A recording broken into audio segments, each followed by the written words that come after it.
Ma'am சொல்லுமா. Patient பேர் தனபாலுங்க ma'am. பெங்களூர்லேருந்து கால் பண்ணியிருக்காங்க. அவங்களுக்கு வயசு 52 ஆகுதுங்க மேம். சரிம்மா. அவருக்கு வந்து பாடி ஃபுல்லாக அங்கங்கே குத்துற மாதிரியே வலிக்குது அப்படின்னு சொல்லியிருக்காருங்க மேம். ஏப்பமாக வந்துட்டுருக்குன்னு சொன்னாருங்க மேம். அது அவருக்கே கேஸாக இருக்குமோ அப்படின்னு சொல்லி ஃபீல் பண்ணுறேன்னு சொல்லியிருக்காருங்க மேம்.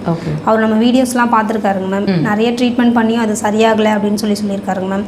நம்ம ட்ரீட்மெண்ட்டில் அது க்யூர் பண்ணுவீங்களான்னு சொல்லி கேட்டு கால் பண்ணியிருக்காருங்க மேம். அது எப்படி க்யூர் பண்ணீங்க, அது எதனால் வருதுன்னு நான் தெரிஞ்சுக்கணும் அப்படின்னு சொல்லி எக்ஸ்பிளைன் பண்ண சொல்லி கேட்டிருக்காருங்க மேம். அதை பற்றி கொஞ்சம் எக்ஸ்பிளைன் பண்ணுங்க மேம். எவ்வளோ நாளாக இருக்குது, அவரோட வயசு ஏதாவது சொன்னாராம்மா? அவருக்கு வயசு 52ங்க மேம். அது இப்போ ஒரு 2 வருஷமாக இருக்குது அப்படின்னு சொல்லியிருக்காருங்க. 2 வருஷமாக இருக்குது. கட்டாயமாக பண்ணலாமா? அதாவது பாடி ஃபுல்லாக வலி இருந்துகிட்ருக்கு, அங்கங்கே பிடிச்சிக்கிட்டு வலிக்குது அல்லது குத்துற மாதிரி வலிச்சிட்ருக்கு உங்களுக்கு அப்படின்னா இது என்ன பண்ணி தீர்க்கலாம், இதுக்கான காரணம் என்ன, கட்டாயம் தெரிஞ்சுக்க போகிறீங்க. முழுசாக பாருங்கள்.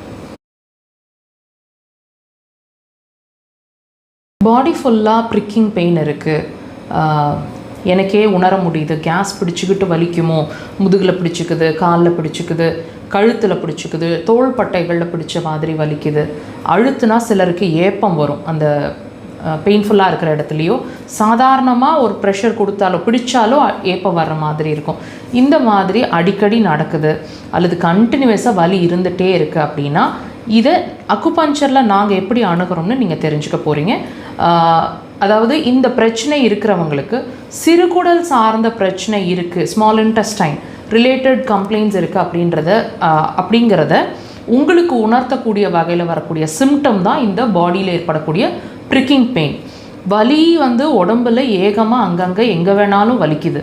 இதுக்கும் சிறுகுடலுக்கும் என்ன சம்மந்தம் கேட்க தோணுது இல்லையா?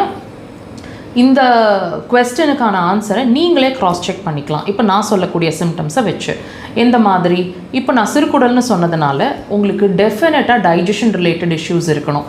என்ன இருக்கும்?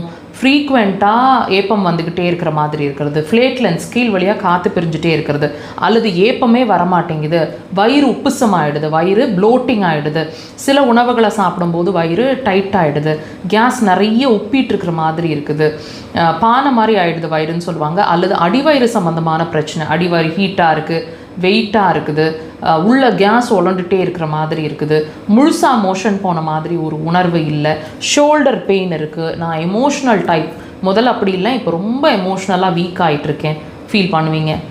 அது மட்டும் இல்லைங்க, பாடியில் டெம்பரேச்சர் ஃப்ளக்சுவேஷன்ஸ் இருந்துகிட்டே இருக்கிற மாதிரி இருக்கும், திடீர்னு வேர்க்கும், பயங்கரமாக ஹீட்டாக இருக்கிற மாதிரி ஃபீல் பண்ணுவீங்க. இதில் ஏதாவது ஒன்றாவது குறைஞ்சபட்சம் இருக்கும். வாட்ச் பண்ணி பாருங்கள். சிறந்த தீர்வுனா அக்குபஞ்சர் ஒரே